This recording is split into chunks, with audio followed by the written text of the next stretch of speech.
At what point do you think people fall down from like entrepreneurship? At what point do you think they say no? The first third.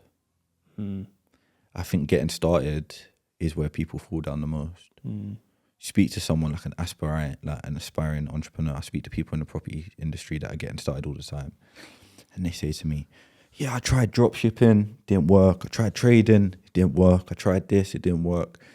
And it's like, when are you gonna just double down or something? Because like, to get to the top of the mountain, it isn't easy.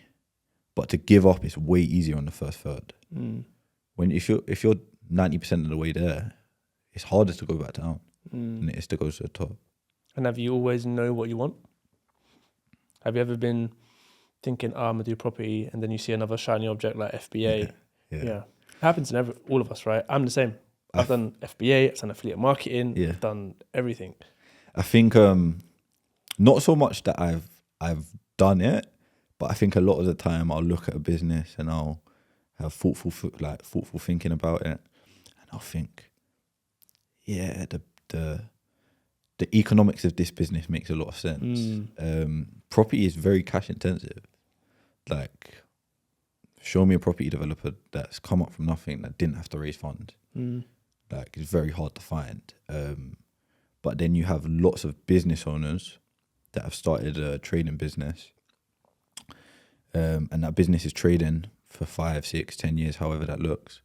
They have a good exit and they get into property. And you start thinking, at some point, am I doing this the wrong way around? Yeah. No, I agree. Because like I said, I started off with FBA and I was like, maybe I gave up too early, like we were talking about. I feel like people don't stay in it long enough. How long would you say you need to stick at something to then believe that it can work? I think you need to believe that it can work before you stick at it. Yeah. I've got a really good friend of mine, really, really good brother, and he's got a Amazon FBA business. He sells cups. Multi-millionaire selling cups. He sells steel cups. Green ones, red ones, blue ones, steel cups. That's it. That's all he does. As simple as that. Cups. Yeah. No, FBA is very lucrative, but again, you just got to double down.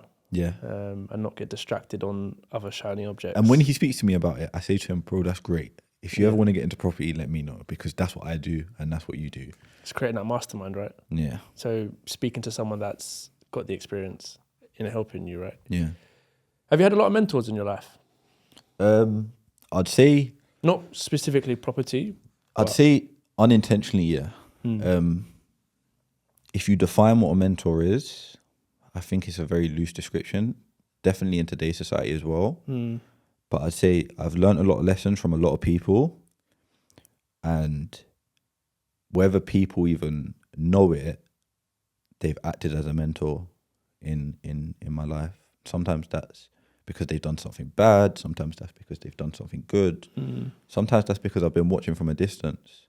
Sometimes it's just because someone's achieved something and I've seen like, oh, well, if they've achieved it, I can do it. And I look at that as somewhat of a mentor and an inspiration of some sort. And in today's society, you're able to reach out as well, which, like, the leverage that you can have in that you find someone that you aspire to be like and you can reach out and sometimes have a conversation with them. I think that's really, really sort of beneficial. And what would you say is like the biggest advice that you've taken from a mentor off the top of your head? Something that really stands out. The biggest advice that I've taken from a mentor? Or biggest lesson, advice, lesson? I think I wouldn't actually be able to pin it down to one, if I'm honest. In fact, I would. Provide value. And that isn't from a mentor. That's just from mentors providing value, I think. The reason why I like people, or the reason why I can resonate with people or aspire to be like someone, is because they somewhat provided value along the way. Without them providing that value, I probably would never know who they are. And whether that's like, for instance, like any business that you can think about that you know who the founder is, they've provided value along the way. So I think providing value is the most important thing, and I think people downplay that a lot. And do you feel like you can provide value not running a business, if that makes sense? Yeah. And if Yeah. so, how? Like just being a friend, for example. Yeah, Like yeah. how could you add value to a friendship? Being there for someone. Being there for someone in the darkest times. A lot of friends that I have, we've been there for each other in dark times, good times. And it's like some of my friends I don't speak to in a very long time. And when you speak to them, it's always love because Yep.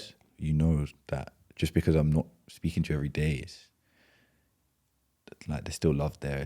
We've been through a lot together and things like that. So just being there for someone, I think. So one thing I like to do is accountability, right? And this kind of goes back to the whole mindfulness stuff. I feel like individuals, us as entrepreneurs, fathers, mothers, whatever you want to call it, we don't take inventory of ourselves. So we don't ask ourselves 2 questions, and we don't ask them often. What am I doing really well that I need to remain consistent with? What's one thing that I'm doing wrong that I need to work on that will help me to become a better person? So I'm gonna start off with the negative or the lesson. What's one thing that Diante needs to work on that will help him to become a better entrepreneur, better friend, better mentor?